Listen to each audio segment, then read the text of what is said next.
Bismillahirrahmanirrahim. Assalamualaikum warahmatullahi wabarakatuh.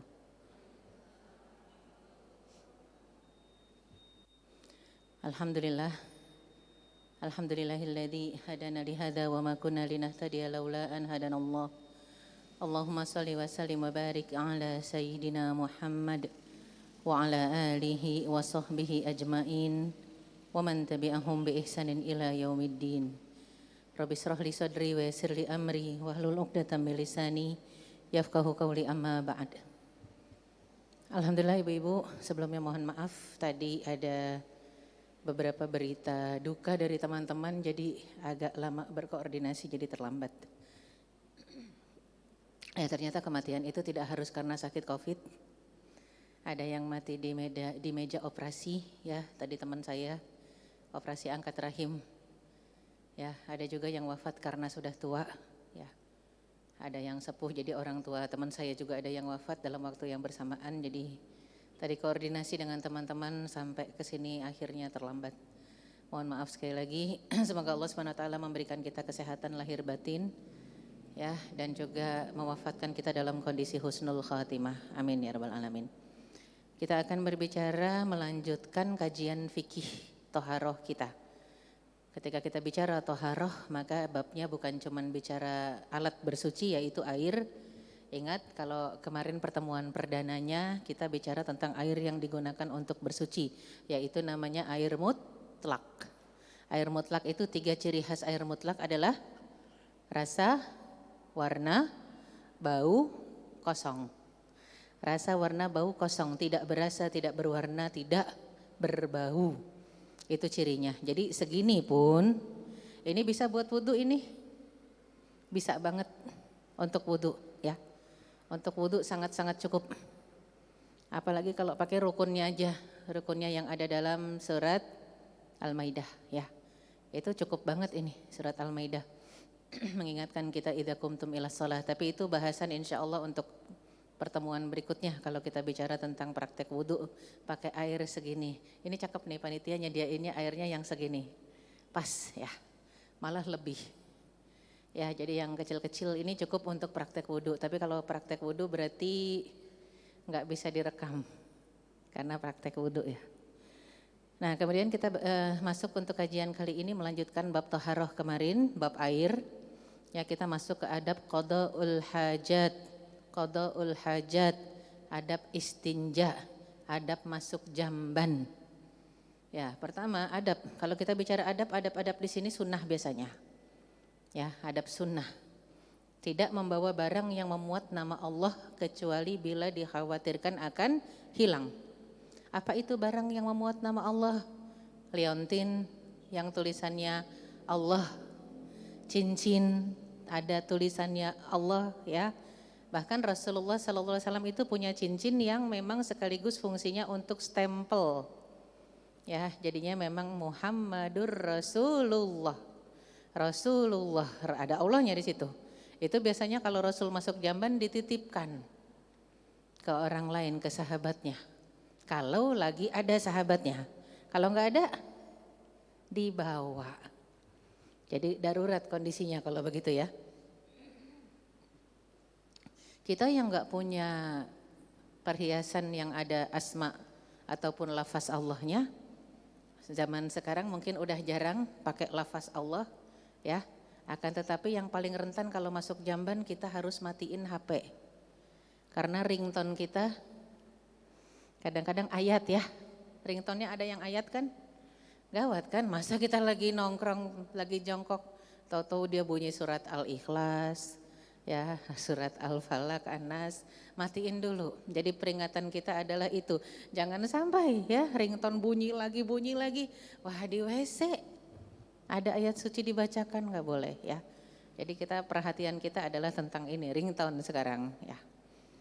Terus pertama tidak memuat dan tidak membawa barang yang memuat nama Allah kecuali kalau dikhawatirkan hilang termasuk mushaf ya. Kan ada yang di tasnya bawa mushaf. Di tas bawa mushaf, bingung, taruh di sana di luar, takutnya hilang kalau nggak ada dititipin, nggak ada orang yang kita kenal. Ya kalau ditinggal takut hilang, kalau dibawa, WC bingung. Itu pentingnya memang kalau pergi kemana-mana khususnya muslimah jangan sendirian. Itu pentingnya ya. Jadi memang kita pertama masalah keamanan, kedua termasuk masalah keamanan adalah masalah menitipkan barang berharga. Mushaf barang berharga. Ya jadi jangan sampai kita pikir mushafnya murah ini taruh aja di toilet. Ya, habis itu kita masuk. Memang mungkin secara mata uang ya mungkin murah, tapi nilai tidak bisa dibeli dengan apapun juga ya. Dan juga mengingatkan kita untuk berhati-hati, untuk tidak menurunkan nilai secara syar'inya ya, nilai ma'nawiyahnya. Nilai ma'nawiyahnya tidak dipermainkan kalau kita bicara mushaf, jangan sampai masuk ke dalam WC. Kemudian menjauhkan dan menyembunyikan diri dari manusia, terutama di waktu buang air besar atau buang air kecil, agar tidak terdengar suara ataupun tidak tercium bau. Kalau pipis kan kadang suka bunyi ya. Nah, jadi gimana caranya? Ternyata Islam itu sampai memperhatikan kok kalau namanya WC itu khala. Khala itu sesuatu yang memang harus diasingkan, itu khala. Jadi terasing itu khala. Tempat yang harusnya jauh dari keramaian. Kenapa jauh dari keramaian? Ya itu dia, karena ada suara-suara yang terdengar itu juga aib, apalagi ada bau yang tercium itu juga aib. Ya makanya kalau kita lihat di masa-masa terdahulu bahkan nenek moyang kita, nenek-nenek kita jarang yang namanya WC itu di dalam rumah. Ya jauh itu, saya ingat dulu banget kalau orang tua ayah masih hidup itu ya, kadang kita dibawa ke Tuban. Tuban itu kampung pelosok dekat Surabaya ya, Jawa Timur. Itu ruang tamu, ruang tidur, dapur, sumur, baru WC.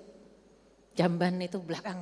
Jadi kalau mau ke Jamban pasti minta temenin karena ngelewatin kebun dulu. Ngelewatin kebun pisang ya. Di masa Rasulullah juga begitu. Jangan dikira di rumah Rasul ada WC, enggak ada. Ya, untuk kamar mandi saja enggak ada. Kamar mandinya di pancuran air. Tapi kalau Rasulullah SAW ingin mengambilkan air untuk sang istri mandi di rumah, ya di sana mudah. Di sana sih nggak perlu harus ada ruangan khusus, tinggal di kamar aja tutup pakai tirai ya. Di sana ada tosyet. Mungkin kalau di Indonesia jarang tahu ya. Saya tahu istilah tosyet itu karena pernah di Afrika, di Sudan.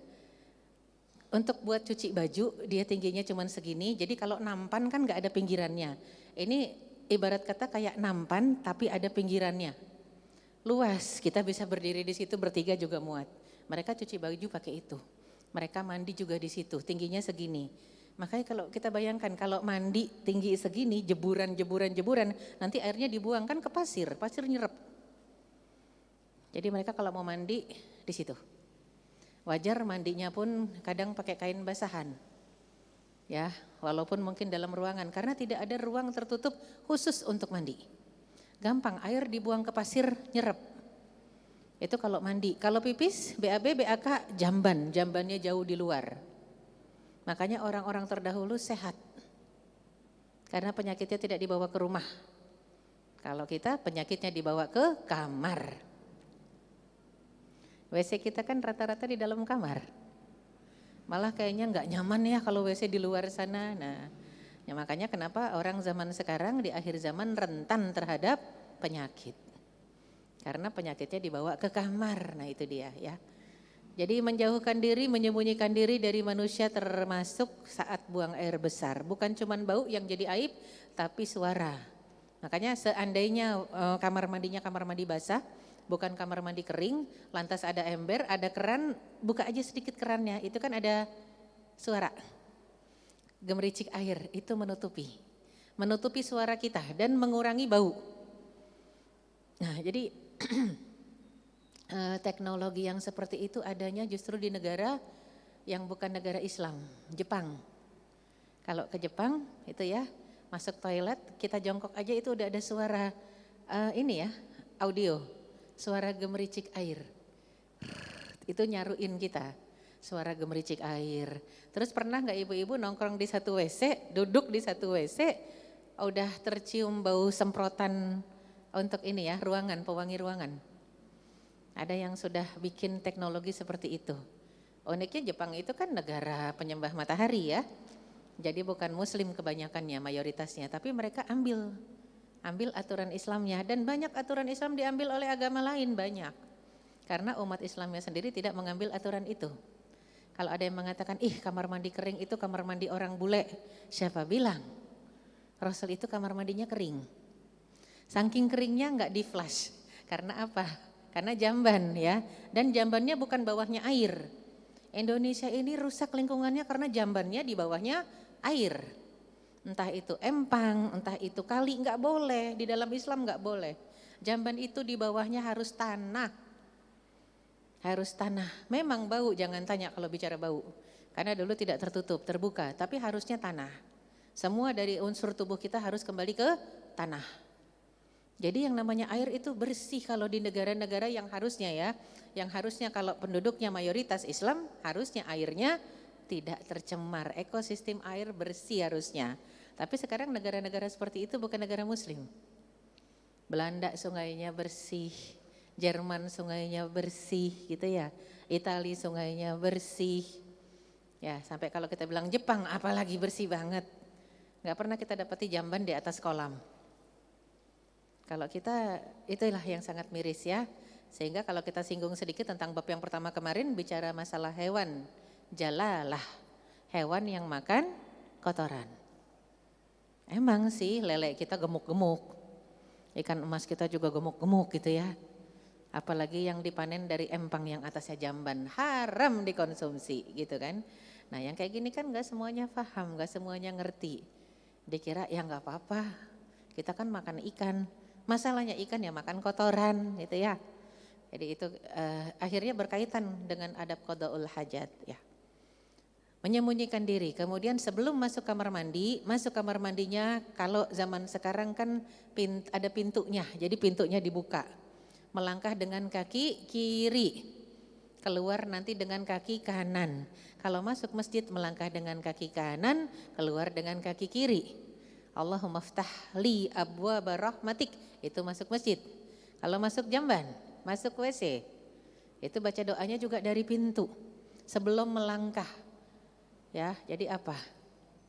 Allahumma inni a'udzubika minal khubuthi wal khaba'ith. Ya Allah, aku berlindung kepadamu dari apa? Dari setan laki-laki dan setan perempuan. Khubuthi wal khaba'ith. Setan laki-laki dan setan perempuan, dibacanya jahar. Jahar itu terdengar. Terdengar telinga kita dan terdengar orang di depan kita. Buka Allahumma inni a'udzubika minal khubuthi wal khaba'ith. Kadang-kadang kalau di mall orang-orang suka nengok kalau saya baca begitu. Padahal sih kita bukan ngomongin dia ya, kita lagi ngomong makhluk yang gak kelihatan ya. Minal khubuthi wal khaba'ith. Kenapa begitu harus jahar? Agar kita masuk mereka keluar. Kita masuk mereka keluar. Pernah ada salah seorang mahasiswi saya, mahasiswi yang sebenarnya lagi mau ngapal Quran itu.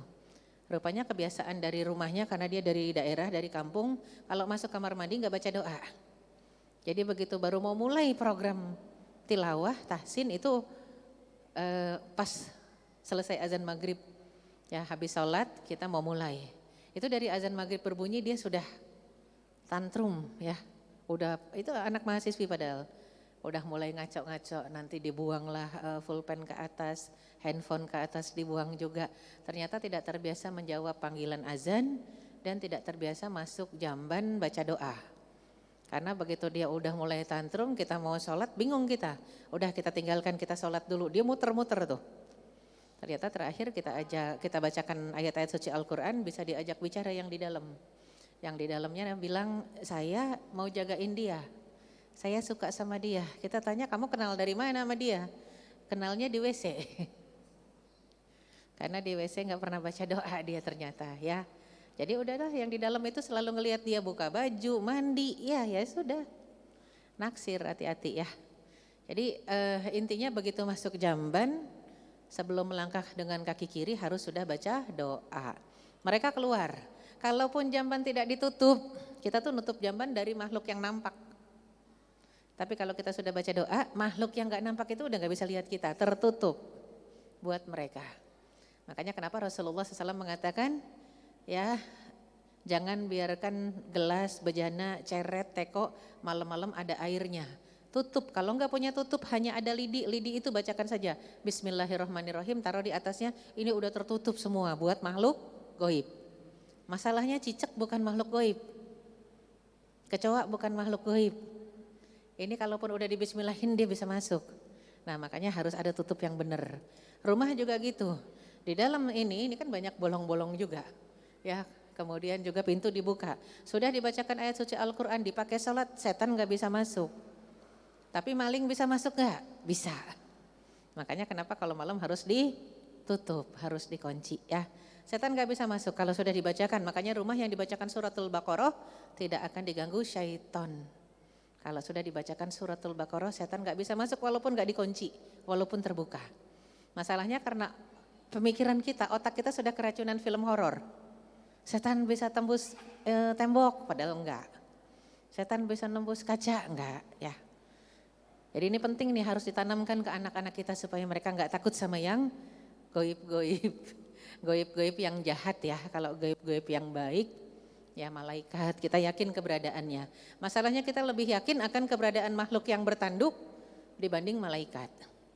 Kita kadang lebih yakin begitu, nah itu yang harusnya kita usir dengan bacaan-bacaan doa. Dibaca jahar artinya terdengar, a'udzubillahnya terdengar, Allahumma ini, a'udzubika itu kan ta'awuz, isti'adzah. Ya, minal khubuthi wal khaba'ith.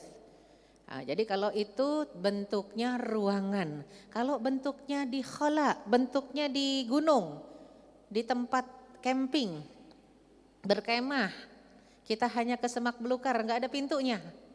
Kapan kita baca doanya? Sebelum angkat pakaian ya. Sebelum kita ngangkat baju kita, sebelum buka. Nah itu sudah baca, Allahumma inni a'udzubika minal khubuthi wal khaba'ith, sudah. Kita buka, itu makhluk kalaupun di sekeliling kita udah gak bisa ngelihat kita. Ya. Jadi gantian, buat mereka kita yang goib ya.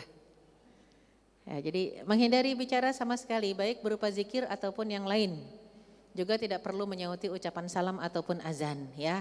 Kalau zaman dulu mungkin lebih mudah. Kalau sudah di khala nggak akan terdengar azan. Kita sekarang speaker azan di mana-mana, speaker masjid di mana-mana. Dulu kan nggak ada speaker. Jadi makanya kenapa kalau mau azan itu harus ke tempat yang tinggi, naik ke menara, naik ke atas bukit karena tidak ada speaker. Kalau sekarang muazzinnya di bawah. Yang mengencangkan dan menyampaikan suara azan adalah speaker di atas menara masjid ya. Kalau sekarang yang rentan makanya kalau bisa masuk kamar mandi itu untuk BAB, BAK, istinja, wudhu sekalipun sebelum azan berkumandang. Jangan sampai di kamar mandi terdengar azan pengen nyautin, nah ini repot. Dan lebih baik juga kita mengingat walaupun misalnya kita mengatakan kita nggak pengen pipis, kita nggak pengen BAB, BAK, tapi kita masuk kamar mandinya saat lagi azan. Kita udah bilang sih, udah baca doa Allahumma inni a'udzubika minal khubuthi wal khaba'ith. Tapi ingat ada hadis lain. Setan itu begitu mendengar suara azan dia lari terbirit-birit masuknya ke kamar mandi. Jangan sampai udahlah lupa baca doa. Kita ada dalam kamar mandi, terdengar suara azan, kita ngumpul deh bareng mereka di kamar mandi ya. Sebisa mungkin sebelum azan berkumandang atau sesudahnya. Kalau kita perempuan mungkin sesudahnya juga gak masalah. Tapi kalau laki-laki kan wajib sholat berjamaah di masjid. Harusnya sebelum azan berkumandang sudah di kamar mandi. Sudah selesai itu seharusnya ya. Menghindari bicara sama sekali, gak perlu ngucapin salam, gak perlu menjawab salam, gak perlu menjawab azan, tidak menghadap kiblat atau membelakanginya. Ini sebisa mungkin, artinya jamban atau WC-nya tidak menghadap arah kiblat dan tidak membelakangi arah kiblat. Kalau bisa menyerong. Ya, menyamping. Masalahnya ya WC kita udah dibuat 20 tahun lalu Ustazah. Ngebelakangin arah kiblat. Jadi zaman dulu ngadep mereka ngerti gak boleh, kirain ngebelakangin boleh. Padahal harusnya sunnahnya, ini memang bukan wajib tapi sunnah adab itu menyimpang dari arah kiblat ya. Jadi kalau ada kesempatan untuk membongkar kembali posisinya, bongkar aja. Kalau ada rizki ya. Dan kalau kita di tanah lapang, carilah tempat yang tidak keras, jangan batu padas, tapi tanah dan pasir yang dipipisin supaya nyerap ke bawah. Kalau batu padas kan dia ngalir, pertama ngalir, kedua nyiprat. Nah mungkin sekarang kita bingungnya rata-rata namanya WC pasti ubin lantainya. Kan kalau kita pipis juga nyiprat, makanya afdolnya jongkok. Sebenarnya kalau kita lihat kenapa sekarang berkembang di kalangan laki-laki penyakit prostat ya. Itu karena mereka pipisnya berdiri. Kalau pipis mereka jongkok insya Allah tidak. Tidak sampai turun berok, hernia, prostat tuh nggak ada. Kalau jongkok. Masalahnya kalau udah tua gimana Ustazah? Alhamdulillah sekarang ada WC duduk. Dulu mah nggak ada ya. Sekarang ada WC duduk. Sekarang malah inilah kemajuan teknologi digabungkan dengan pemahaman agama dan sisi kesehatan. Sekarang ada bangku-bangku punten mirip bangku-bangku begini. Jadi kalaupun kita duduk di WC duduk itu disediakan bangku di bawahnya. Ya, bangku WC khusus. Jadi tetap kita naikin kaki ke atas bangku tadi, posisi kita seolah-olah jongkok. Ini bukan masalah sunnah saja, masalah kesehatan. Ya, ternyata apapun yang keluar dari lisan seorang nabi itu bukan hawa nafsu. Bukan cuman kalau mungkin sebagian orang yang tidak kenal Islam akan berpikir itu aturan syariat yang tidak ada maknanya dan tidak berkaitan dengan unsur kesehatan. Ternyata semua yang dalam Islam pasti ada unsur maslahatnya. Jadi ketika ditanya kenapa kok pipis aja harus ngedehem, kalau udah selesai biar tiris. Terus kenapa juga harus miring kanan ya atau dimiringkan kiri tiris supaya tiris semua. Ya sesudah tiris juga ternyata jongkok itu lebih sehat. Sehat kepada tadi ya alat-alat organ reproduksi, tidak turun berok, kalau berdiri iya begitu ya, menyebabkan hernia, prostat dan sebagainya. Makanya selalu ada hikmahnya kalau mengikuti aturan syariat pasti ada hikmahnya ya. Nah itu juga mencari tempat yang lunak, rendah supaya tidak menyiprat dan menghindari lubang-lubang agar tidak menyakiti hewan-hewan yang mungkin ada di sana dan tidak menyakiti makhluk lain. Kita mengatakan tidak menyakiti hewan, makhluk yang nampak. Ada serangga, ada semut yang rumahnya di lubang-lubang. Tapi ada juga yang lain, tadi kita bicara kalau masuk jamban baca doa. Makhluk ini tempatnya di mana? Dia itu ke jamban cuman lari dari suara azan. Selebihnya dia di mana? Dia di air, dia di sungai, dia di laut. Pokoknya tempat-tempat yang adem, lembab, sepi. Termasuk lubang-lubang. Jadi jangan sampai kita kan kadang-kadang suka ngajarin anak-anak kecil pipis di lubang, iya enggak? Pipis kok di lubang? Nah, kita ngajarinnya salah. Ya, jangan pipisin lubang. Jadi wajar anak kecil kalau yang nggak ngerti, orang tuanya nggak ngerti, orang tuanya ngajarinnya salah, dia pipis main sama teman-temannya. Kan sering tuh kita lihat, tiba-tiba anak kecil-kecil buka aja, seret disolokan gitu ya. Habis itu nggak istinja, seret pakai lagi, selesai. Padahal harusnya sudah diajarkan istinja, diajarkan, dibekelin kalau emang anak-anak mau main, bekelin tisu kering. Ntar kalau habis pipis harus gini, bisa. Cucu saya dari umur 2 tahun bisa diajarin gitu. Bahkan jadi kesannya pada laki-laki ya, kesannya selalu kemana-mana harus ada tisu kering. Kalau buat pipis katanya. Dan pipisnya ajarin, anak-anak itu bisa. Kadang-kadang kita berpikir kalau sudah mumayyiz dan akil balik baru bisa diajarkan. Salah. Karena golden age, masa keemasan otak itu dari bayi. Dari kecil ajarkan, jadi dia terbiasa. Gak bakal dia pipis sembarangan di saluran air, gak bakal itu. Pipis sembarangan di kolam renang gak bakal, walaupun dia berenang dia bilang mau pipis pasti keluar dulu ke kamar mandi untuk pipis, gak akan pipis di kolam renang karena kita ngelarang ya, jangan pipis di kolam renang. Coba zaman dulu orang tua kita kan sering ngajarin pipis aja di kolam renang, akhirnya ngalir ini ya, itu secara fatal itu ya. Oke sekarang sudah paham, jadi jangan sampai. Ya, jadi penting sekali untuk tidak mengotori ekosistem air itu, Masya Allah ya, Islam itu ngajarinnya karena mudarat. Jadi sebelum berenang pipis dulu, pengen pipis keluar dari kolam renang. Nah, hindari lubang-lubang karena wajar ya anak-anak kecil kalau udahlah ibunya tidak membacakan doa ketika dia main keluar, tidak diruqyah, a'udzuka bi kalimatillahi tammah min kulli syaitonin wahamah wa min kulli ainin lamah, kita enggak bacain, dia main keluar. Habis itu pipis di lubang-lubang. Habis itu kesambet pulang ya, wajar. Jadi bukan berarti kalau zaman dulu setannya usil suka kesambet anak-anak, kalau sekarang nggak pernah. Karena sekarang jamban di mana-mana. Anak-anak pipisnya di jamban.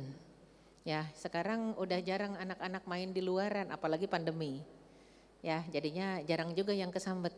Kenapa kok bisa? Ya, karena namanya orang pipis sembarangan di lubang-lubang, makhluk tadi lagi di situ.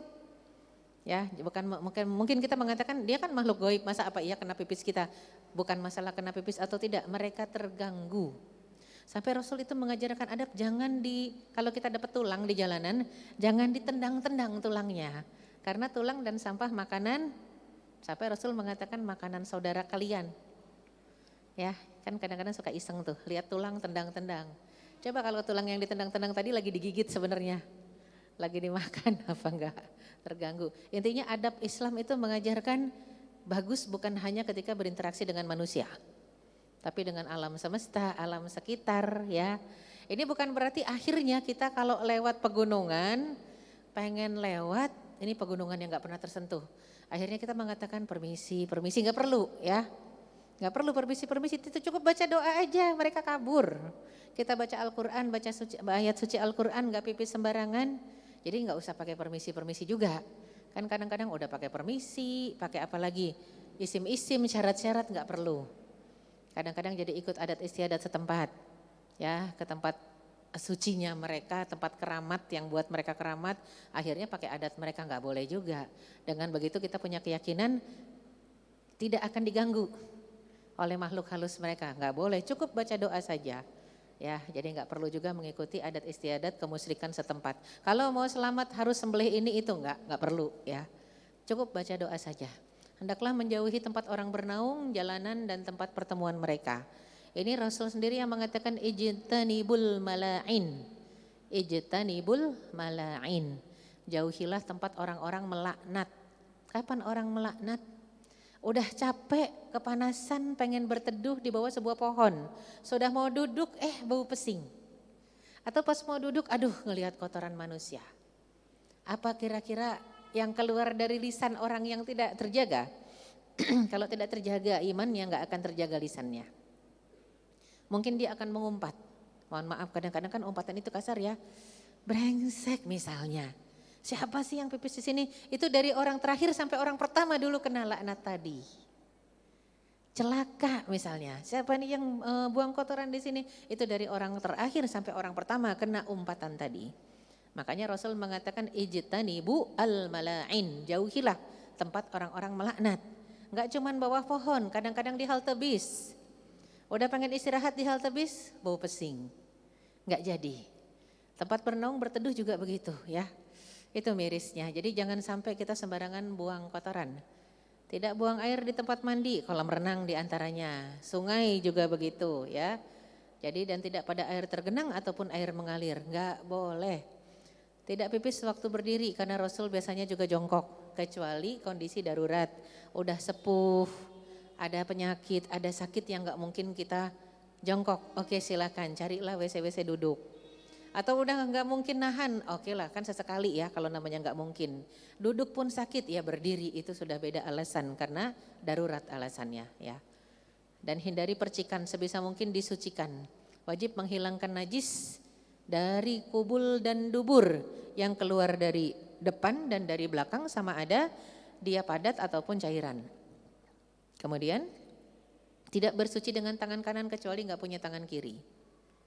Jadi yang punya tangan kiri ini fungsinya terbatas kok. Maksudnya fungsi terbatasnya itu dikhususkan untuk istinja iya. Yang terbatasnya cuma bicara istinja doang. Selebihnya silahkan. Kecuali makan minum, yang lebih terbatas lagi kanan. Kanan itu khusus untuk makan, minum, ngasih, nerima. Kalau yang selebihnya mau pakai tangan kiri nggak apa-apa. Tapi ada kekhususan yang lebih sedikit lagi untuk tangan kiri adalah istinja, cebok. Ini yang punya dua tangan ya. Tapi kalau tangannya cuma satu, apa boleh buat? Itu kan takdir. Tapi kalau tangannya dua, tangan kiri untuk istinja, tangan kiri boleh nggak buat nulis? Boleh. Buat motong-motong boleh, buat apa aja boleh. Tapi tadi kekhususannya terbatas sekali, cuma satu. Kekhususan yang harus digunakan pakai tangan kiri kalau punya tangan kiri adalah istinja. Tapi tangan kanan lebih banyak kekhususannya. Makan, minum, memberi, menerima. Selebihnya boleh nggak pakai tangan kiri? Boleh. Pakai jam di tangan kiri? Boleh. Pakai gelang di tangan kiri? Boleh. Nyapu pakai tangan kiri, boleh. Kidal itu enggak masalah anak-anak. Tapi ingatkan ada yang wajib digunakan pakai tangan kanan. Makan, minum, memberi, menerima. Itu wajib kanan kalau punya tangan kanan. Ya, selebihnya silahkan kerjakan pakai tangan kiri. Makanya yang bagus memang anak-anak kecil kan kadang-kadang kidal. Anak-anak kecil kadang-kadang kidal karena otak kanannya yang lebih aktif. Biarkan, tapi diarahkan. Silahkan dia kerjakan sesuatu dengan tangan kiri, kecuali makan, minum, memberi, menerima wajib tangan kanan. Tangan kirinya biarkan aktif, itu bagus untuk otak kanan. Rata-rata anak kecil kidal. Allah sudah merangsang itu agar dia bisa menggunakan dua otaknya, kanan dan kiri. Rata-rata yang gak kidal otak mana yang aktif? Hanya otak kiri. Kan jarang di antara kita yang dua tangannya aktif. Buat nulis aja deh. Jarang yang bisa dua-duanya, buat nulis kanan dan kiri. Anak saya alhamdulillah 3 orang bisa kanan kiri. Dari 6 itu saya pancing, bisa yang 3 bisa, perempuan semua tapi. Ya perempuan semua itu kanan kirinya aktif. Gambar pakai tangan kiri, biasa karena dari kecil. Sudah begitu ya, sampai besar kita tinggal ajarkan adab dari kecil juga. Sampai besar terbiasa dengan dua tangannya aktif. Adabnya yaitu tadi, makan, minum, memberi, menerima wajib tangan kanan. Cucu nih yang rada susah. Karena kirinya hiperaktif, kiri terus. Kadang-kadang makan kalau udah mau tangan kiri, tangan manis baru dia senyum, tuker tangan kanan. Dia makan, nanti kita ngelengos sedikit, dia pindahin lagi ke tangan kiri. Anak kecil namanya ya. Ntar kita ingetin lagi tangan manis, baru kanan lagi gitu ya. Jadi memang dipancing saja, itu sudah fitrah yang Allah ciptakan anak-anak kita rata-rata tangan kirinya lebih aktif. Karena dia memancing otak kanan. Otak kreatif ya. Nah itu kemudian kita lihat lagi tidak bersuci dengan tangan kanan, bersuci dengan tangan kiri. Dan agar menggosokkan tangan dengan tanah setelah bersuci. Kalau tidak ada sabun, dulu kan gak ada sabun. Makanya Rasul biasanya kalau ke khala, pengen istinja, itu Rasul bawa daun yang wangi-wangi. Daun bidara ya, daun bidara, kayu gaharu itu Rasul bawa. Batu Rasul bawa. Atau mungkin Rasul cari tanah atau pasir di sekitar tempat itu untuk menghilangkan bau di tangannya. Ya, jadi itu zaman dulu. Kalau sekarang alhamdulillah udah ada air, kemudian juga ada sabun. Sabunnya juga nggak cuman padat sekarang, ada padat ada cair ya. Sekarang banyak pilihan. Jadi jangan sampai pemahaman ini diajarkan kepada anak-anak kita sebagaimana anak-anak kita belajar di SD rata-rata tuh. Kalau ibu-ibu masuk ke kamar mandi SD negeri, mengerikan. Kenapa? Karena kita lihat di sana temboknya kotor. Kok bisa temboknya kotor? Anak-anak habis istinja ngeleletinnya ke tembok. Kenapa? Diajarin gurunya. Hah? Saya bilang, siapa yang ngajarin? Katanya dulu Rasul kalau habis istinja cari tanah, pasir, kalau nggak ada tembok. Nah ini salah paham ya. Jadi kesalahpahaman kita jadi seperti itu sampai akhirnya kamar mandi itu kotor dan bau. Ya dulu Rasul walaupun kamar mandinya kering tetap ya artinya tidak akhirnya sekelilingnya isinya kotoran, tidak. Ya cuman masuk ke lubang itu aja. Ya tetap ke lubang itu walaupun memang kalau bau pasti bau, atasnya tidak ada tutupnya kena matahari. Ya kalau bawahnya padang pasir panas, atas matahari pasti bau. Cuman itu kering, kalau sudah penuh tinggal diuruk, ditutup. Gali lagi yang lain, itu dulu. Kalau sekarang kan sudah sistemnya bagus. Septic tank, tertutup.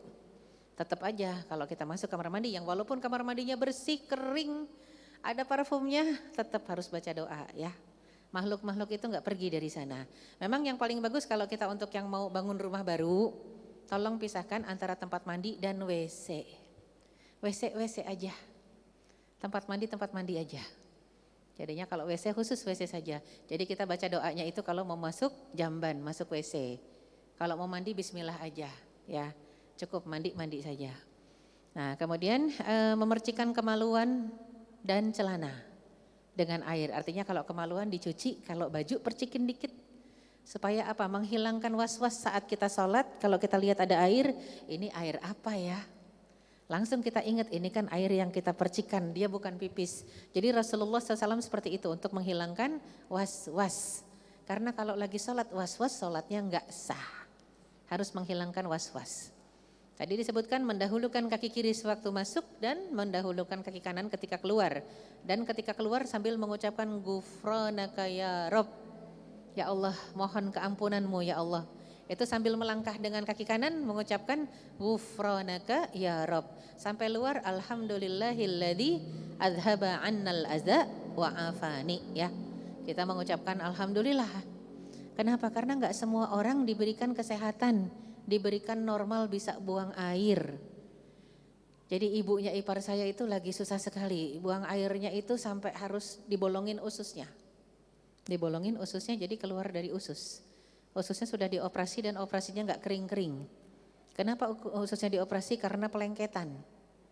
Ya, jadi penting buat kita untuk tetap jaga kesehatan makan minum, tidak makan yang instan-instan, sesibuk apapun juga sempatkan minum air putih. Minum air putih ya, badannya sekarang semakin kurus luar biasa, ususnya sudah dipotong berapa senti itu, ada 90 senti udah dipotong ususnya tapi ternyata enggak cepat rapat lagi, karena udah tua juga ya. Akhirnya dibuat bolongan untuk pupnya, untuk ya mengeluarkan kotorannya, jadi dibuat bolongan dari usus. Ternyata nikmat ketika bisa mengeluarkan kotoran dari tempatnya, dari dubur itu nikmat. Makanya kenapa di luar kamar mandi kita baca doa Alhamdulillahilladzi azhaba annal atau anni, kalau anni dari kita, azhaba annil adza wa afani.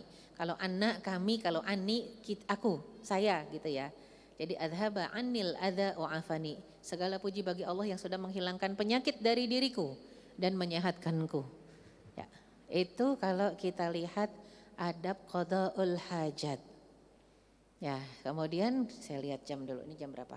Masih ada waktu ya. Kita masuk sunnah fitrah. Sunnah fitrah itu apa? Ya, sunnah-sunnah yang merupakan ciri khas fitrah manusia. Jadi manusia dengan hewan beda. Kalau manusia sunnah fitrah sudah dicontohkan oleh Rasulullah Sallallahu Alaihi Wasallam. Nomor 1 khitan, berkhitan. Untuk laki-laki wajib, untuk perempuan makrumah. Makrumah itu sunnah juga bukan, kalau sunnah kan anjuran ya. Kalau makrumah sifatnya menjaga saja. Jadi boleh enggak dikerjakan? Boleh, enggak masalah kalau untuk perempuan. Tapi kalau untuk laki-laki wajib. Ya, jadinya ini penting untuk kita lihat sejarahnya. Mungkin akan masuk ke kajian khusus bicara tentang khitan. Tapi yang jelas sebagai prolog kalau bicara khitan dulu Nabi Allah Ibrahim alaihi salam ketika syariat khitan pertama kali turun itu ada di zaman Nabi Ibrahim. Usia beliau sudah 80 tahun. Turunlah syariat khitan. Repot. Menghitan pakai apa? Beliau khitan sendiri pakai kapak. Pakai kapak beliau khitan sendiri. Karena syariat khitan. Ya, dihitan sendiri, dipotong sendiri pakai kapak. Saat itu usianya 80 tahun. Dari sejak Nabi Allah Ibrahim alaihissalam sampai seterusnya keturunannya, nabi, rasul dan manusia biasa, ya itu dan umat-umatnya itu semua dihitan. Untuk yang laki-laki, dan kalau kita bicara khitan itu bahasanya khusus, khitan laki dan khitan perempuan, tapi yang jelas di Indonesia khitan itu jauh dari sunnah. Karena tidak dikerjakan di hari ke-7 kelahiran anak. Hari keberapa? Kadang-kadang bukan anaknya usia 7 hari ya. Bayi laki-lakinya bukan 7 hari lagi, tapi udah 7 tahun baru dihitan. Kadang-kadang bukan 7 tahun, udah kelas 7, ya Allah udah tua banget. Udah 13 tahun baru dihitan. Gak ngerti berawal dari mana kesalahan tadi, tapi yang jelas alhamdulillah sekarang sudah mulai banyak kesadaran di tengah-tengah masyarakat kita yang memang ingin kembali mengikuti sunnah Rasul. Hari ke-7 sudah mulai dihitan, paling lambat hari ke-14, hari ke-21 dihitan. Cepet, cuman 1 hari itu ada darahnya. Darahnya cuma 1 hari doang, netesnya juga cuma tetes doang. Gak ada ngucur-ngucur ya. Alhamdulillah sekarang sudah banyak rumah hitan yang ngikutin sunnah Rasul, jadi bayi-bayi hari ke-7 ataupun paling lambat sebulan deh. Ibunya udah seger, udah bisa bawa dia ke rumah sakit, anaknya juga udah puput puser, ya udah sehat, udah fit dihitan. Justru semakin kecil semakin sedikit darahnya. Cuman kata orang-orang kalau udah semakin sedikit darahnya diam-diam kasihan, tapi Ustazah kenapa nggak ada yang ngasih amplop? Karena kan kalau khitan sekarang jadi walimah khitan gitu ya. Itu kreasi orang Indonesia. Sebenarnya bisa, makanya kenapa Rasulullah SAW menjadikan satu di hari ketujuh. Karena hari ketujuh juga akikah. Sekalian saja ya, walimatul aqiqah wal khitan. Walimah akikah dan khitan. Aduh kemepetan kalau hari ketujuh, buat di hari ke-14 gak masalah. Kan kadang-kadang ibunya sesar, belum fit bisa jadi. Tunggu ibunya fit hari ke-14 mah insya Allah sudah fit gitu ya. Nanti kita akan bicara khitan khusus. Dan hikmahnya memang banyak sekali kalau bicara khitan ya. Tentang kebersihan, tentang terhindarnya dari penyakit, rata itu. Dan buktinya apa kalau kita bicara itu ajaran dari Nabi Ibrahim alaihissalam. Saudara-saudara kita yang Nasrani itu bayi-bayinya dikhitan. Bahkan bukan usia 7 hari. Usia 1 hari udah dikhitan. Kalau ada yang pernah lihat, yang ngikutin ya kisah-kisah tentang saudara-saudara kita. Khitan tuh jadi bukan cuma syariat Rasulullah SAW dari Nabi Ibrahim. Makanya ada mungkin teman-teman pernah ngikutin berita tentang pasangan selebriti yang anaknya laki-laki. Ya Darius sama Donna. Itu usia baru berapa hari, 1 hari, 2 hari, 3 hari anaknya dikhitan. Nasrani ya. Jadi kita aja yang takutan ya, takutan anak masih kecil tuh ada yang lebih kecil. Ya dikhitan. Karena memang ini syariat samawi ya. Ajaran langit semuanya dikhitan. Kalau ternyata ada tuh yang gak dikhitan, dia gak pegang teguh syariatnya. Kalau syariat samawiyah semuanya dikhitan ya. Bayi itu ya. Ya, kemudian sunnah Rasulullah yang kedua adalah mencukur bulu kemaluan dan bulu ketiak. Naftul ibit sebenarnya bukan dicukur kalau bulu ketiak. Naftul itu dicabut. Aduh nyabut sakit ustazah, ya udah kalau dicabut sakit dicukur. Ya, dan kalau kita mengatakan memotong bulu kemaluan, mungkin kalau pakai gunting kita khawatir terpotong. Makanya jadi akhirnya pakai cukuran. Cuman kalau ketiak ini yang sekarang sih alhamdulillah sudah banyak alat yang kita gunakan untuk waxing ya, pakai wax. Itu kan dicabut juga, bisa. Daripada kita nge-waxing bulu-bulu yang lain, kan kadang-kadang bulu-bulu lain pakai di-waxing, bulu yang di tangan, bulu yang di betis gitu ya. Bulu yang di kaki itu enggak dianjurkan dalam syariat. Yang diperintahkan dicabut itu boleh pakai waxing, perantaraannya itu ketiak. Tapi kalau udah terbiasa nanti ibu-ibu akan lihat itu enggak tumbuh-tumbuh.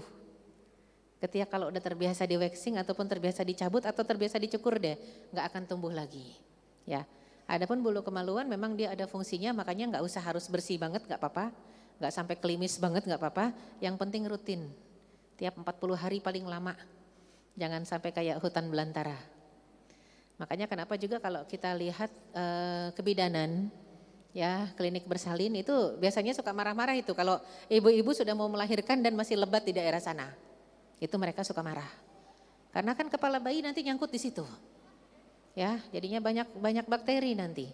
Makanya daerah situ harus rutin bersihin. Dan juga kalau kita perhatikan kenapa yang namanya dokter spesialis kelamin, SPKK itu apa? Spesialis kulit dan kelamin. Kita pengen berobat tentang penyakit kulit, pasti ke spesialis kulit dan kelamin. Apa hubungannya kulit sama kelamin? Kalau bagian kelamin bersih, keluar bersih, kulit yang lain bersih. Ternyata harus jaga kebersihan yang itu. Nanti yang lain ke atas ini ikut bersih gitu ya. Kemudian juga memotong kuku dan memendekkan kumis. Ya, jadi kalau kumis dipendekkan. Jangan kayak Pak Raden, unyil ya. Itu kan kumisnya bisa dilinting-linting. Kalau kumis sunnahnya kalau umat Islam dipendekkan atau dicukur. Kumis ya, bukan jenggot. Jenggot pelihara. Kumis potong atau pendekkan, diratakan. Ya, kuku juga nih, kuku nggak boleh dipelihara, harus dipotong tiap Jumat. Kuku kita tiap Jumat harus dipotong. Ini termasuk sunnah fitrah. Kemudian merapikan jenggot. Jenggot itu sendiri kalau Abdullah bin Abbas dan Abdullah bin Umar punya patokan. Tidak boleh lebih dari sekepel begini. Jenggotnya ya, jadi segini aja. Itu kalau mau dipanjangin. Nggak boleh yang segini, udah segini dikepang lagi. Nggak boleh. Karena kalau yang udah panjang dikepang itu kayak orang Yahudi. Ya, jadi kalau umat Islam hanya boleh sampai sini aja. Itu pun harus rapih, diminyakin, disisirin. Kalau ada ubannya diwarnain pakai henna. Itu luar biasa ya, makanya saya lihat dosen-dosen dulu di Timur Tengah, Masya Allah ya, ada haibah, ada wibawanya. Rambutnya yang putih dicat pakai henna, jadi warnanya blonde gitu ya, ternyata jenggotnya juga dicat pakai henna, bagus. Jadi tidak putih semua. Justru gampang untuk mencirikan, kalau putih semua nggak dicat-cat, dia kalau nggak Yahudi Nasrani. Kalau nggak Yahudi Nasrani, karena kalau orang Islam harus dicat. Masalahnya kata Rasul kalau bisa hindari cat warna hitam, kecuali dalam peperangan. Kalau dalam peperangan cat warna hitam, kenapa? Supaya musuh ngelihat dari jauh, ya pasukan muslim muda semua. Padahal kakek-kakek yang dicat hitam rambutnya. Itu war ya, perang psikologis buat musuh. Dibolehkan. Cuman kalau buat kita yang gak lagi perang, catnya blonde aja deh pakai henna. Kenapa? Karena kalau hitam lupa umur. Lupa umur, lupa diri tiap ngaca, wes masih muda padahal baru ngecat kemarin ya. Jadi khawatir lupa umur, lupa usia. Dan uban itu warning dari Allah. Lonceng bahwasanya semakin hari semakin dekat waktu kita untuk kembali kepada Allah dan meninggalkan dunia yang fana ini. Harus mau meninggalkan dunia yang fana. Jangan pernah ada yang doa, ku ingin hidup 1000 tahun lagi, gak enak. Ya gak enak, kita udah lebih bagus selesaikan tugas Allah yang Allah berikan, tugas-tugas di dunia ini dan kemudian kembali ke tempat yang abadi di surga. Ya itu harapan kita. Kemudian sunnah lainnya adalah merapikan rambut. Jadi Rasulullah SAW sangat tidak suka kalau ada yang rambutnya acak-acakan. Padahal salah seorang sahabat laki-laki ingin berjumpa dengan Rasul, ingin konsultasi. Rasul langsung begitu ngelihat ngasih isyarat, gak ngomong, gak mau. Sahabat itu bingung, cerita ke sahabat yang lain, kenapa kok Rasul gak mau ketemu sama saya? Sahabat yang lain senyum-senyum. Kali karena rambut kamu acak-acakan, akhirnya dia sisirin, minyakin, kasih parfum. Masuk lagi Rasul senyum, begini lebih bagus dibanding engkau berjumpa dengan aku dalam kondisi rambut acak-acakan seperti syaiton, kata Rasul begitu.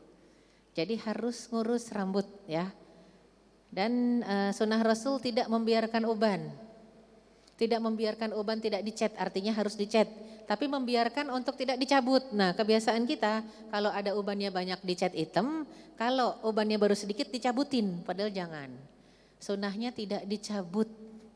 Kenapa tidak dicabut? Karena uban itu akan jadi saksi ketaatan di hari kiamat. Kita butuh pembelaan, kita butuh yang ngebela, kita butuh syafaat. Salah satunya dari uban.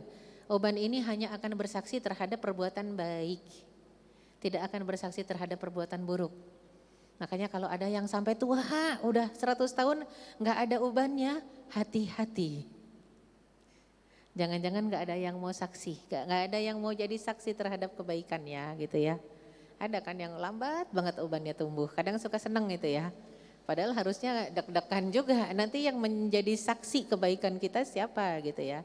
Dan harusnya rada resah, lagi nyisir tiba-tiba rontok. Ubannya pada jatuh, aduh berkurang saksi-saksi kebaikan ya. Jadi mencelup, membiarkan uban dengan henna atau katam. Katam itu daun cincau. Kalau enggak ketemu daun henna, maka daun cincau juga boleh. Warnanya hitam, tapi hitam yang sehat. Biasanya ada gradasi sesudah berapa hari. Cincau kan juga gitu, awalnya aja merah kehitaman, lama-lama jadi blonde. Jadi pirang, termasuk yang ada di ini kan bukan cincau, henna. Henna kan begitu, kalau kita pakai kuku kita dengan henna, maka awal-awal dia merahnya dalu, lama-lama jadi kuning. Rambut juga begitu ya. Berharum-haruman juga termasuk sunnah Rasulullah dengan kesturi dan minyak wangi.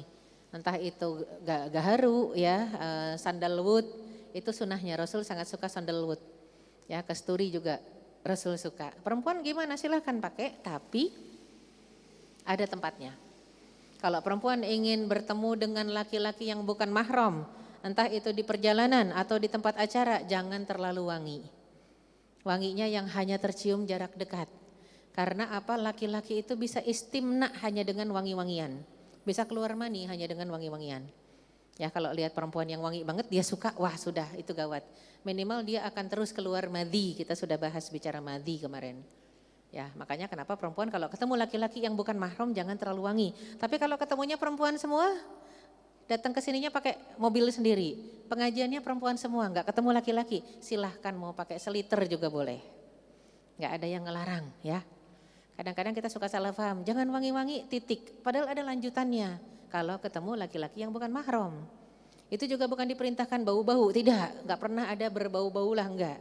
Cuman memang dilarang berwangi-wangi, khawatir mereka terganggu ibadahnya, terganggu kekhusyuannya ya. Allahu a'lam bishawab. Itu bab Thaharah 1 sudah selesai. Kita masuk sesi tanya jawab. Kalau ada yang ingin bertanya silahkan.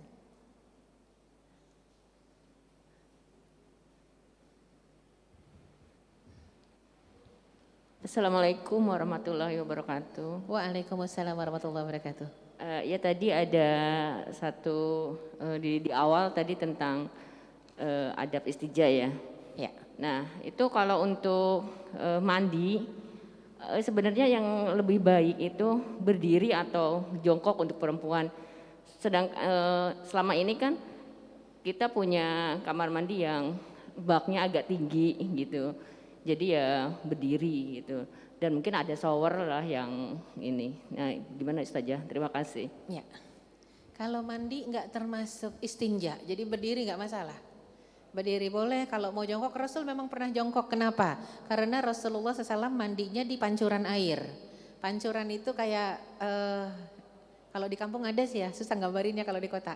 Jadi kita pergi sedikit ke pelipir sungai, ke pinggiran sungai, nanti biasanya ada sumber mata air, di sana ditaruhin kayak bambu begitu, pancuran. Nah itu pancuran itu kan kelihatan orang kalau kita berdiri. Makanya kenapa kadang-kadang Fatimah putri Rasulullah itu memakaikan kain sarung. Dari satu pohon ke pohon lain dikelilingin sarung. Kalau sarungan, air pancuran juga kita tampung misalnya di bak lah kalau sekarang. Kita jeburan kan kelihatan juga kepalanya, kan sarung seberapa tinggi. Akhirnya Rasul suka rada jongkok. Kenapa? Karena Rasul itu pemalunya luar biasa. Lebih pemalu dibanding gadis dalam pingitan, itu Rasul. Makanya sering begitu. Udah begitu, udah ditutupin tuh sekelilingnya pakai kain sarung. Kebayang enggak? Kalau tiba-tiba ada yang nengok, makanya Rasul pakai kain basahan. Yang salah paham dengan hadis tersebut, tidak melihat dari sisi sirah, sejarah dan asbabul wurud. Sekarang mandi di kamar mandinya, udah dikunci pintunya pakai kain basahan. Padahal enggak harus, enggak itu kenapa Rasul pakai kain basahan wong di luar? Ya atapnya enggak ada, atapnya kosong, langit ya. Walaupun itu di sekelilingnya ada pohon-pohon, tetap atapnya langit.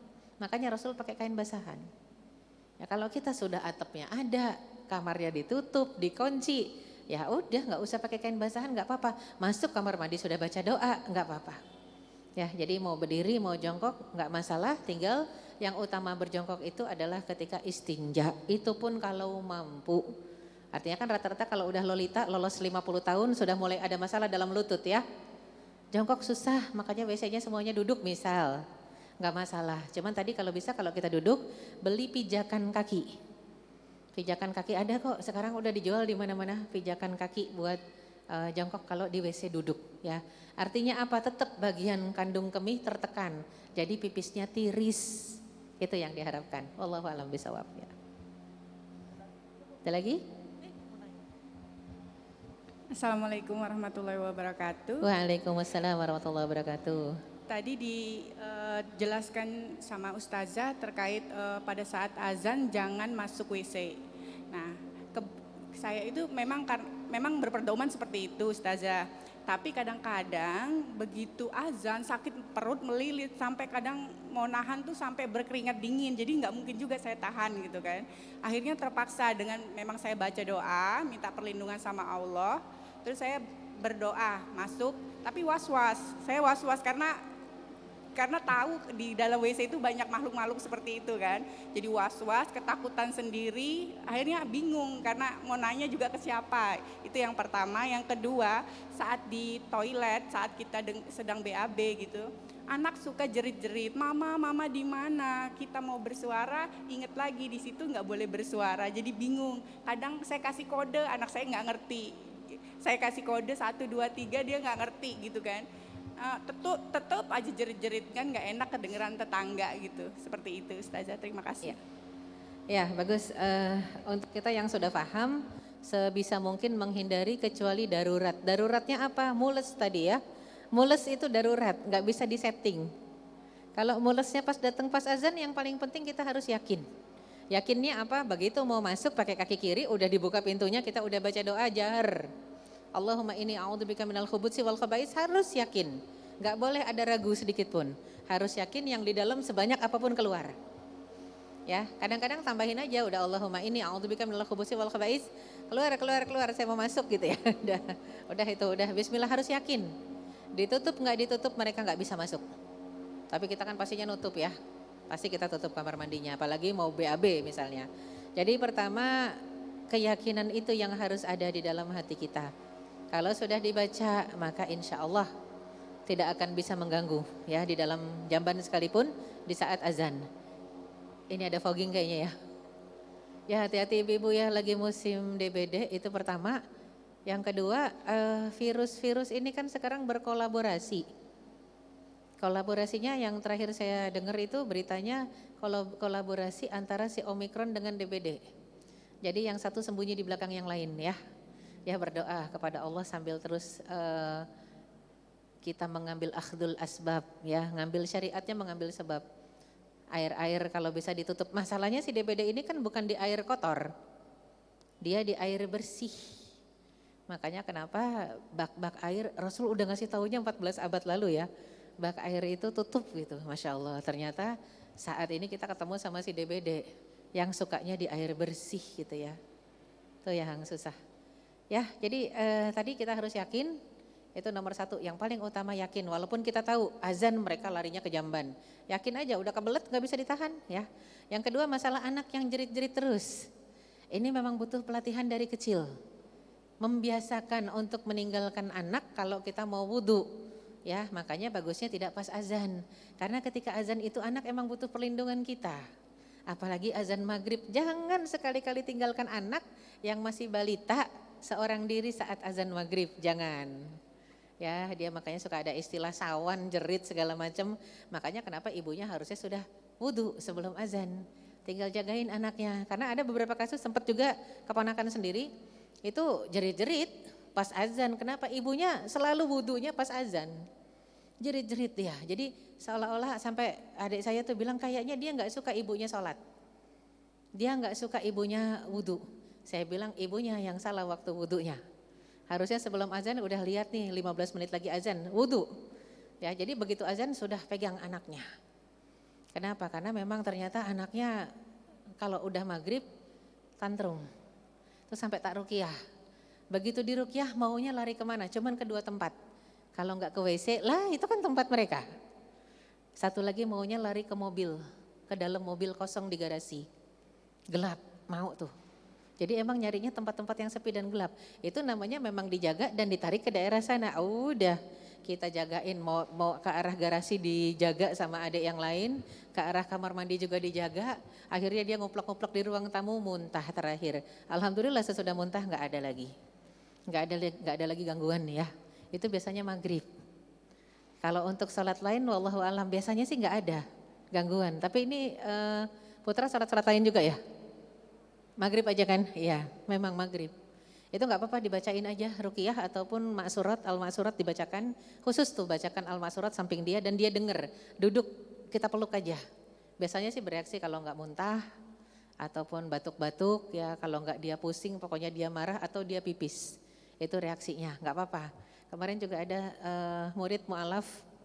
Biasanya sih kita ruqyah pakai al-maksurat. Dia cuman sendawa, tapi luar biasa dahsyat godaannya. Dia selalu pengen balik ke rumah suami yang sudah mentalak 3. Sudah ditalak 3 tapi selalu pengen kembali ke sana. Nggak kena nih, akhirnya kita panggil Ustadz yang biasa ngeruqyah. Ustadz ruqyah aja, kayaknya nggak mempan ruqyah saya. Ustadz aja, bener. Baru mulai baca awal, wah udah serem. Dia nunjuk-nunjuk Ustadz mau nyekek ada. Terakhir muntah, udah selesai muntah udah. Jadi itulah kan kita tahu kalau sudah talak 3 nggak boleh lagi. Nggak boleh satu rumah lagi ya. Tapi ini kangen katanya, kangen rindu padahal kalau udah di rumah itu benci. Nah kan aneh. Kalau di luar rindu, begitu sampai rumah pasti benci lah orang suaminya kasar. Ya tapi nah ini saya bilang nih nggak bener nih, udah di ruqyah. Bener. Baru sampai depan rumah Ustadz aja udah, Ustazah pulang aja ya. Kenapa pulang? Tunggu, enggak pulang aja dia pulang, saya enggak apa-apa insya Allah sehat. Enggak, udah bener ya akhirnya. Itu satu hal yang kadang-kadang mungkin enggak sampai nalar kita dan kita emang enggak boleh seuzon siapa yang ngeguna-guna. Tapi intinya kadang di saat kita lalai, kita lemah, enggak harus ada yang ngirim. Setan itu mampir sendiri. Nggak harus ada yang ngirim, nggak boleh juga suuzon nih kayaknya dikirim nih. Sama siapa nggak perlu suuzon, itu setan seneng dengan suuzon. Cuman yang jelas kita nih imannya naik turun, begitu turun setan lagi lewat mampir, repot. Ya kita mudah ngundang nggak bisa ngusir, cuman bisa ngundang doang. Nah makanya kenapa dekat dengan Al-Quran, baca doa pagi petang rutin ya. Dan juga baca ayat ruqyah itu gampang sebenarnya. Al-Ikhlas, Al-Falaq, An-Nas, ayat kursi, surat Yasin aja itu ayat ruqyah, baca surat Al-Jin, baca As-Safatis Safat, udah nggak apa-apa baca aja itu selesai biasanya. Cuman baca dengan tahu arti, insya Allah. Anak-anak kita juga bacakan gitu, nggak ada tantrum lagi, insya Allah nggak tantrum. Ya, wallahu a'lam bishawab. Ada lagi? Ya silakan.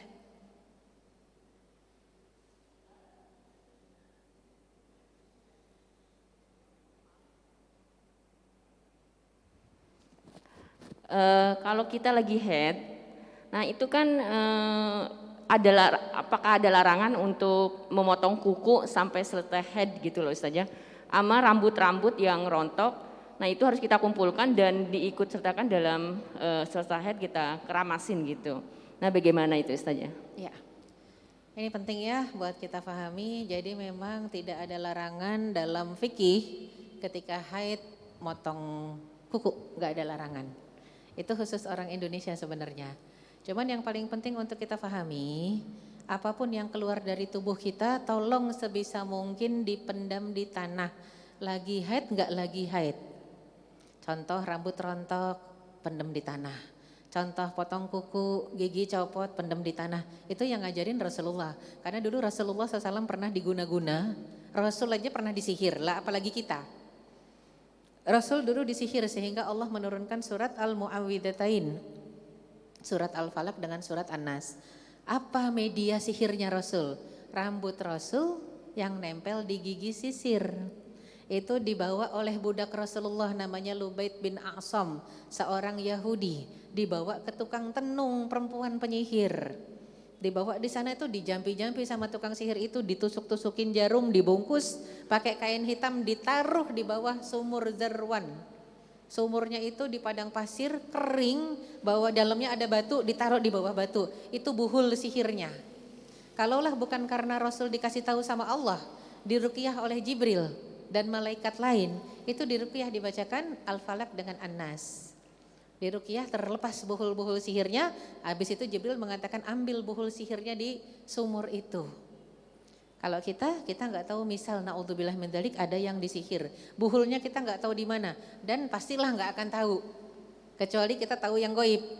Kalau Rasul kan Jibril dikasih tahu Allah, kalau kita nggak tahu hati-hati kalau tiba-tiba orang yang ngeruqyah kita mengatakan ada buhul sihirnya saya lihat di tempat itu, hati-hati, dia bukan ustadz, dia juga sama yang nyihir kita, ya itu juga sama. Jadi hati-hati nih, nggak ada kehebatan dari orang yang tahu yang goib. Ya semua yang tahu yang goib itu saat ini dia bukan Rasul, dia bukan Nabi, berarti apa? Dukun. Mau dukun pakai label apa saja, hati-hati. La ya'lamul ghaiba illallah. Tidak ada yang tahu perkara goib kecuali Allah. Nah kita balik lagi kalau bicara tentang kuku gimana, kalau kuku udah kadung panjang, ini hari Jumat sunnah potong aja. Semua yang keluar dari tubuh kita pendam di tanah sebisa mungkin untuk menghindari jangan sampai ada pihak yang gak suka menjadikan itu sebagai media sihir. Mau rambut rontok, mau kuku putus, pendam di tanah. Mungkin ada yang mengatakan tapi perlu dicuci enggak? Kalau mau dicuci silakan aja, enggak ada aturannya. Karena kenapa sih kita keramas? Kita keramas kalau habis haid kenapa? Karena kita mau sholat. Kalau yang udah terpotong dari tubuh kita enggak masalah. Itu pendapat ulama dua. Contoh naudzubillah min dzalik, kecelakaan. Harus amputasi. Kaki yang putus itu harus dikemanakan? Harus dikubur jelas. Kecelakaan harus diamputasi, kakinya putus harus dikubur. Kaki yang mau dikubur ini diapain? Perlu disolatin enggak? Enggak. Perlu dimandiin enggak? Itu pendapat ulama dua. Ada yang mengatakan mandikan, bersihkan, bungkus. Pakai kain apa? Kain apa aja. Enggak harus kain kafan, pendem. Tapi enggak perlu disolatin. Karena apa? Nyawanya masih hidup. Ya, jadi itu sama kasusnya dengan apa? Dengan rambut kita, dengan kuku kita sebenarnya enggak perlu dimandiin. Ya, karena kitanya masih hidup, kita yang harus mandi karena kita mau sholat. Tinggal dipendem aja. Mungkin banyak yang bertanya, berapa kali kita ngorek-ngorek tanah dalam seminggu? Kalau tiap kali kita harus pendem. Termasuk darah haid ya, hati-hati. Termasuk darah haid, ini juga bisa jadi sarana dan media sihir. Tapi gimana caranya? Masa setiap kali kita mau mau ngubur gitu ya, mau buang di sampah kita kubur lagi? Apakah boleh dibuang di tempat sampah saja? Boleh, tapi tutup rapat-rapat. Mau darah haid, mau rambut, kuku. Ini contoh yang ke salon nih, kan kadang-kadang udah ke salon muslimah, habis itu potong rambut pulang gitu aja, lupa itu rambut kemana. Rambutnya bawa pulang.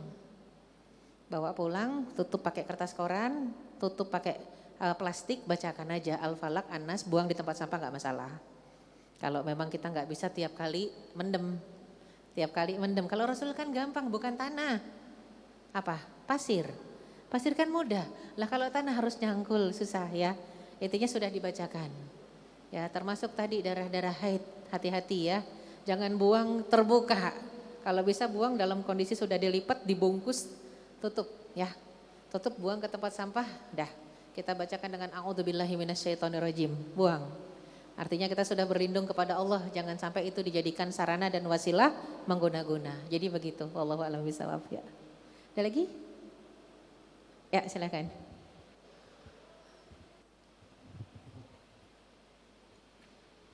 Allahumma sayyiban nafi'a. Masya Allah, hujan. Assalamualaikum warahmatullahi wabarakatuh. Waalaikumsalam warahmatullahi wabarakatuh.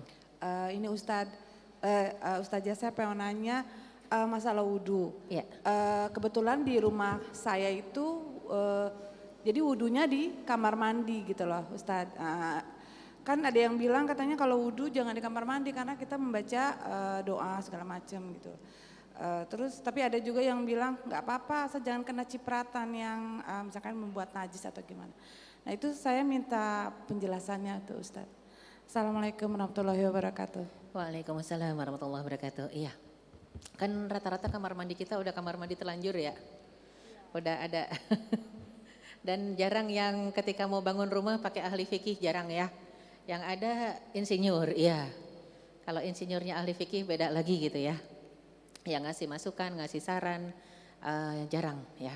Makanya kenapa penting buat kita pada akhirnya kalaupun ada jamban, pisahkan tempat wudhu. Ibarat kata wudhunya khusus airnya sini, jauh-jauh dari jamban. Ada kerannya di situ lebih cakep gitu ya. Jambannya sebelah sini, walaupun satu kamar, satu ruang. Itu mau nggak mau darurat, kecuali kita punya ongkos, kita punya dana, bongkar gitu ya. Ini kalau kita punya dana, punya ongkos, bongkar. Tempat wudhu terpisah misalnya, supaya tidak ada kekhawatiran najis-najis yang ada di lantai nempel. Tapi kalau nggak bisa, udah pastikan saja setiap kali kalau kita ada istinja, ya BAB, BAK, pastikan memang keluar dari kamar mandi sudah kita siram semua.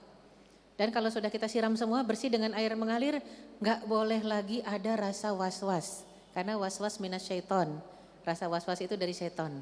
Apalagi kalau tempatnya jauh, keran antara keran buat wudhu dengan WC jauh, udah nggak boleh ada was-was. Bismillah aja. Nah terus kita baca doa gimana? Nggak perlu baca doa di kamar mandi yang ada jambannya.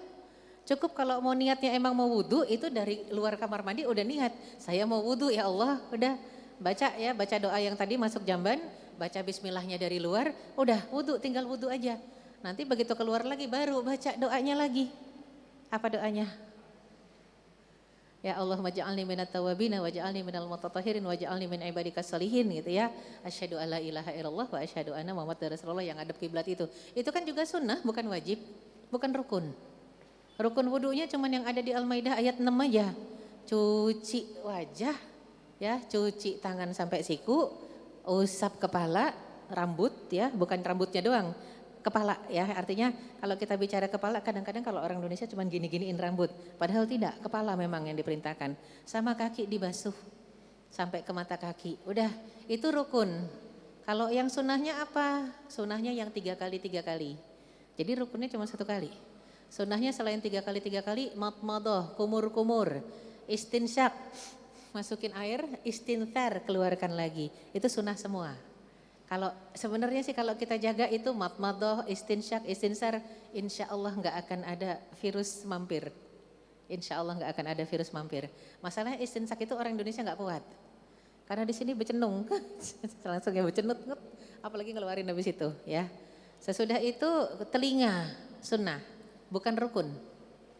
Ya, jadi itu yang paling penting, telinga sunnah bukan rukun. Selebihnya udah ya, rukunnya cuma 4 itu dengan diawali niat di luar kamar mandi. Wallahu a'lam bishawab ya. Ya, ada lagi? Belum jam 11. Silahkan kalau ada lagi silahkan.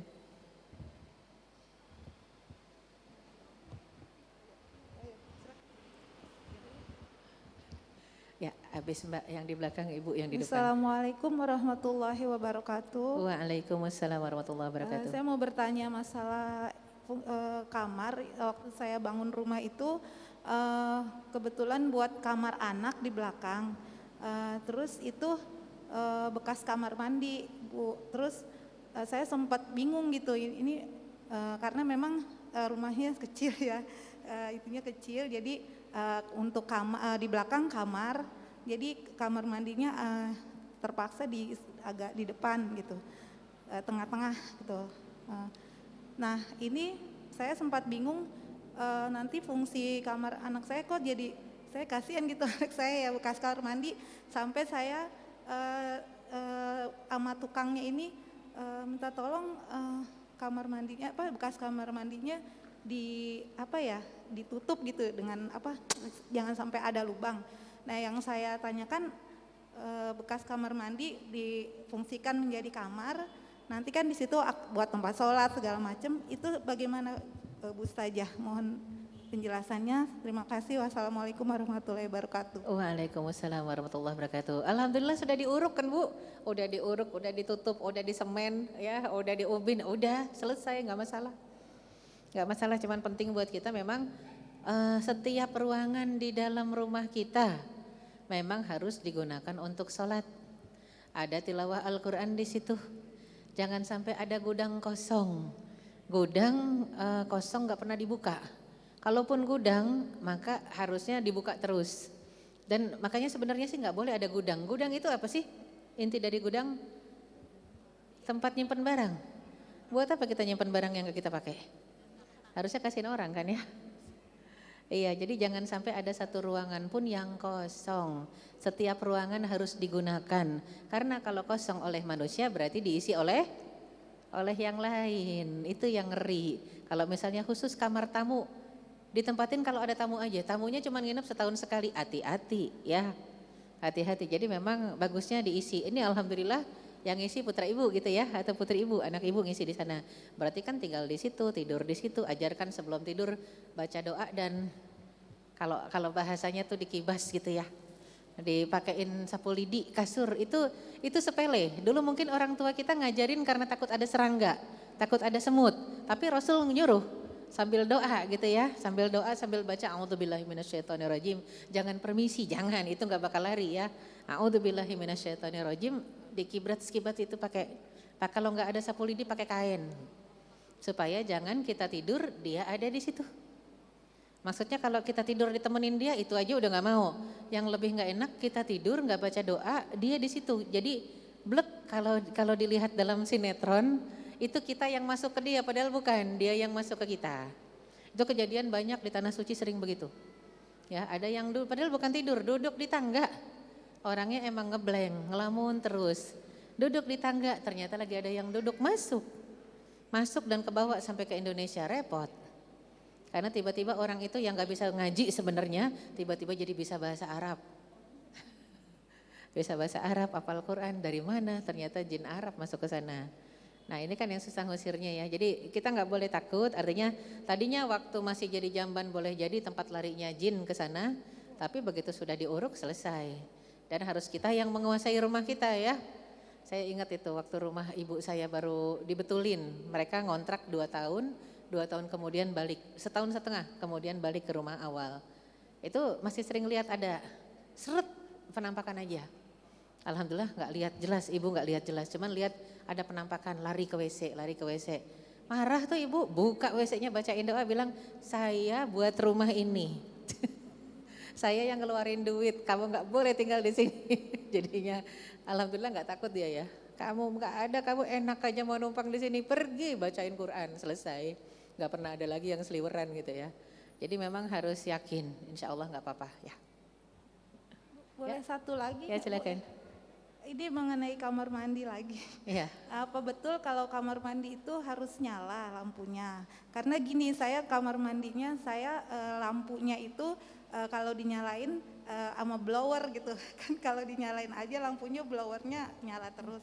Jadi saya buka pintunya, saya bikin lampu di tengah-tengah, jadi itu kan ada sinar ke dalam gitu. Iya. Cuman saya tutup pakai tirai di luarnya, yang tirai yang untuk khusus waterproof itu. Itu bagaimana Bu? Terima kasih. Iya, bagusnya sih yang pertama kali kita lihat sunnah Rasulullah kalau kita tidur malam semua lampu padamkan. Pertama nih kalau tidur malam ya, itu juga harus tahu asbabul wurudnya.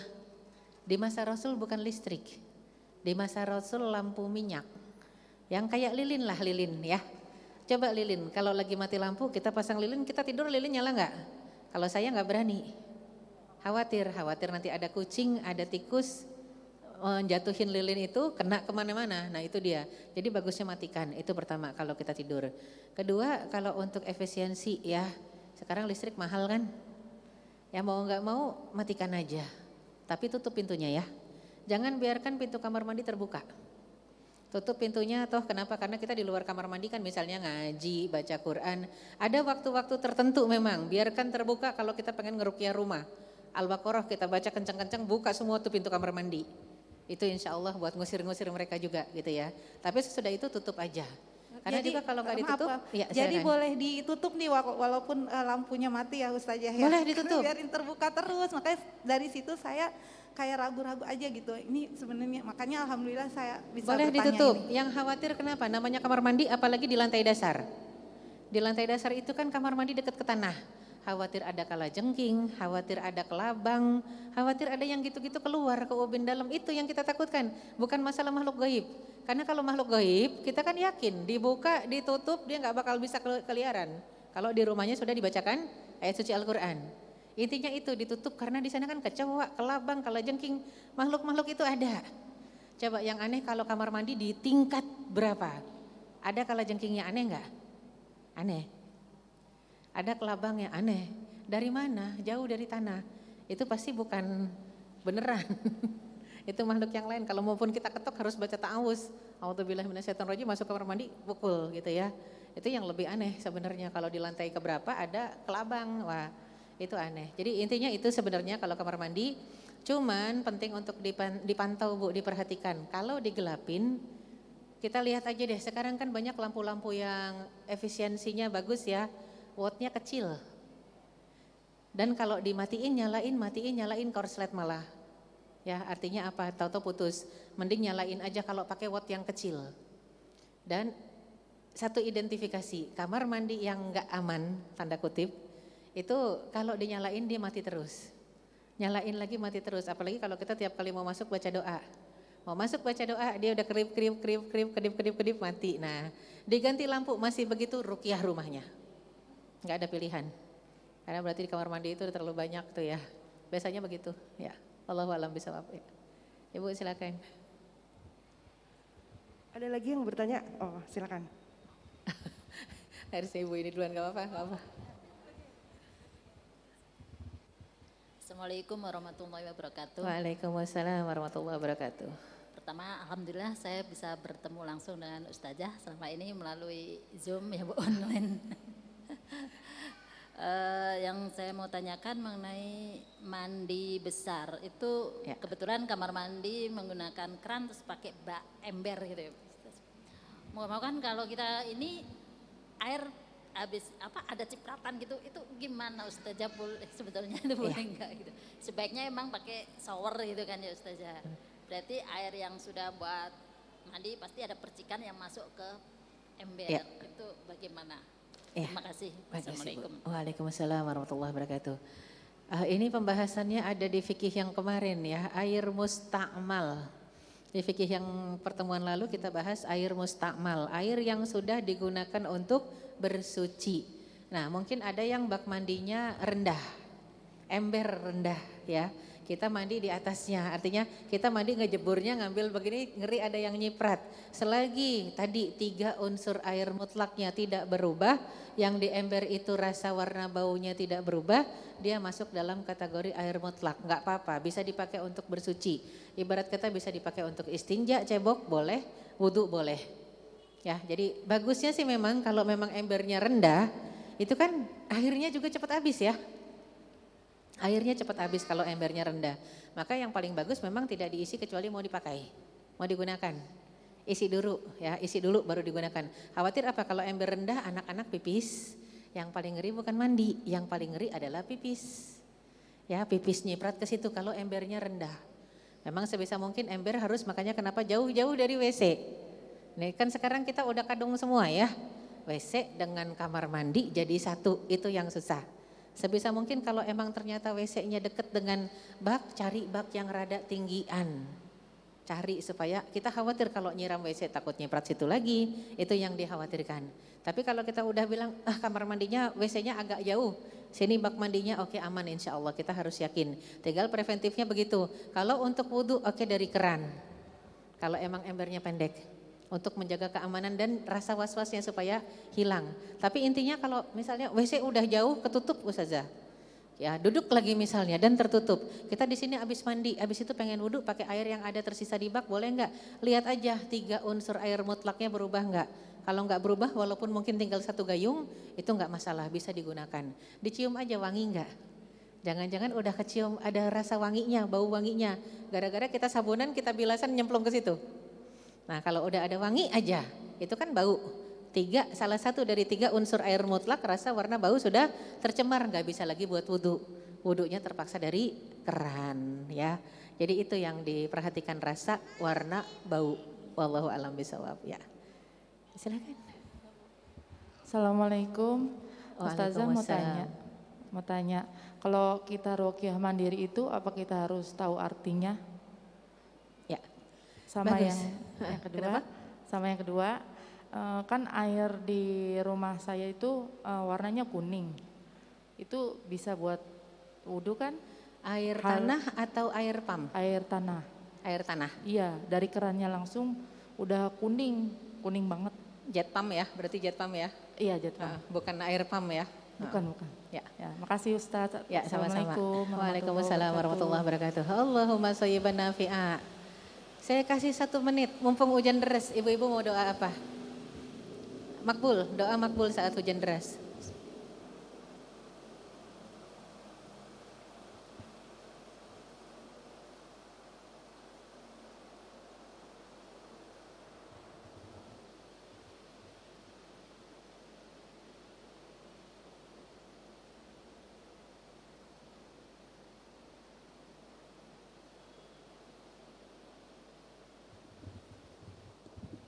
Allahumma shayyiban nafi'a. Yang punya hajat-hajat yang baik, ya Allah semoga juga yang sakit disembuhkan, yang wafat diampuni. Masya Allah.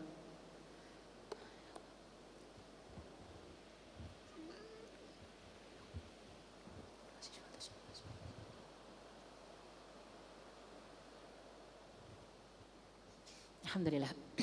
Ya, jadi ruqyah mandiri. Bagusnya kita tahu enggak artinya. Ya, jadi sama ada ruqyah itu kan bacaan ya, doa. Doa-doa yang kita lantunkan, yang kita baca, ayat-ayat suci Al-Quran yang kita baca, termasuk bacaan-bacaan sholat kita, bagusnya kita tahu artinya semua. Ya, kenapa bagusnya tahu artinya? Supaya bisa menghayati dan juga mengimani, kemudian juga melaksanakan isinya. Itu bagusnya ya. Apalagi ruqyah mandiri. Jadi banyak juga kalau bicara tentang ruqyah mandiri, kok kayaknya enggak efektif Ustazah. Bukan cuma masalah kita tahu enggak artinya, tapi ketepatan bacaan itu adalah dosis. Kalau ruqyah, kalau doa itu adalah obat, doa kan obat. Dosisnya apa? Dosisnya itu makhraj, ketepatan bacaan. Ya, jadinya ayat-ayat suci Al-Quran itu semuanya obat. Tapi kalau makhraj kita, spelling kita enggak tepat, tajwid kita panjang pendeknya enggak tepat, itu enggak jadi obat. Kayak kita minum obat kurang dosis. Jadi makanya kenapa harus berlatih tajwid ya, panjang pendek juga, harokatnya juga, makhrajnya juga, spellingnya juga harus benar, itu menambah dosis. Jadi nggak ada istilah kebanyakan obat, kalau Al-Quran nggak ada overdosis kalau baca Quran. Ya, jadi silahkan sebanyak-banyaknya itu jadi obat. Makin banyak makin bagus. Makin banyak makin mual, terusin, berarti obat bekerja. Makin banyak makin pusing, lanjutkan obat bekerja. Ya, jadi ada yang baru dibacakan a'udzubillahi minasyaitonirrajim udah kelepek. Nah, itu benar-benar obatnya manjur. Tapi dia nggak bisa dalam kondisi pingsan, nggak sadar kita bacain, nggak boleh. Paling kita ta'awuz aja sambil sadarin dia. Setannya pinter. Orang tidak sadar itu tidak dengar. Kalau nggak dengar nggak bisa, nggak dengar nggak jadi obat. Jadi makanya kenapa harus suka disadarin, didudukin, dipencet. Sakit kan dipencet? Mau nggak mau melotot, melek kita. Melek suruh dengerin, wah luar biasa itu. Kalau udah melek suruh denger. Kalau orang pingsan nggak bisa diruqyah. Karena ruqyah butuh kesadaran penuh. Butuh kesadaran juga kalau di dalam tubuh ada penyakit. Jadi makanya kita berusaha, kita mengeluarkan dengan bacaan, kalau ternyata spelling kita belum tepat, tajwid kita belum tepat, pengucapan harokat kita juga panjang pendeknya nggak tepat, minta tolong sama ustadz atau ustazah yang sudah bagus bacaannya, hafiz atau hafizah, yang tidak bisa lihat yang goib. Itu standar. Kalau dia bisa tahu yang goib, aduh kamu jinnya ada 11 tuh barusan keluar 2, wah hati-hati. Ini bukan ustadz beneran gitu ya, jadinya itu standar pertama. Yang kedua, kalau air di rumah berwarna. Tadi saya tanya air tanah atau air pam. Kalau air pam berwarna wajar, kenapa? Karena dia perjalanannya jauh, lewat ya paralon-paralon yang kadang-kadang rusak, kadang sampai ke tempat kita udah ada cacing-cacingnya. Kadang baunya bau besi karatan, normal. Tapi di tempat penampungan air pam sana airnya lebih dari 2 kula. Ratusan liter itu kalau kecemplung bangkai manusia sekalipun gak masalah. Ya, jadinya itu kalau air pam, masalahnya adalah air tanah. Kalau air tanah seharusnya gak berwarna, gak berbau, gak berasa. Ini kalau air tanahnya pegunungan. Masalahnya kita kan tinggal di kota yang sudah padat penduduknya. Jadi sebelum kita menggali sumur, coba diperhatikan septic tank kita di mana, septic tank tetangga di mana. Itu penting untuk diperhatikan. Karena khawatir kalau pertama misalnya dicium nggak bau, nggak ada yang aneh rasanya. Oke, berarti mungkin tanahnya yang konturnya rada kayak tanah liat. Jadi warnanya nyampur. Tapi kalau ternyata iya mepet dengan septic tank tetangga itu bahaya. Karena bisa jadi memang air najis yang kita gunakan. Jadi penting itu diselidiki dulu septic tank tetangga di mana, jarak antara kita ke tetangga berapa jauh. Makanya kenapa kan kalau pekuburan itu kan harus jauh dari perumahan. Kenapa? Karena pekuburan itu sebenarnya kan tempat bangkai. Gak boleh itu tercemar nanti air kita kalau dekat dengan pekuburan. Bukan masalah horor ya, jauh-jauh dari kuburan nanti takut kesambet, bukan. Tapi itu tempat bangkai. Makanya pohon-pohon di pekuburan gak boleh dimakan buahnya. Kenapa? Karena ngambil nutrisi dari bangkai. Tapi kan banyak anak-anak yang nggak tahu ya, orang tua zaman dulu juga nggak tahu, mengkudu gitu ya, daunnya dipetik buat nasi goreng. Nasi goreng mengkudu. Hati-hati gitu ya, jadi semua yang di pekuburan itu ngambil nutrisi dari bangkai, nggak boleh kita makan ya. Jadi kalau ada makanya pohon-pohon, paling pohon bunga, mau kemboja, mau apa kan kita nggak makan, nggak masalah ya. Jadi itu yang paling penting selidiki dulu, ini penyebab warna kuningnya apa.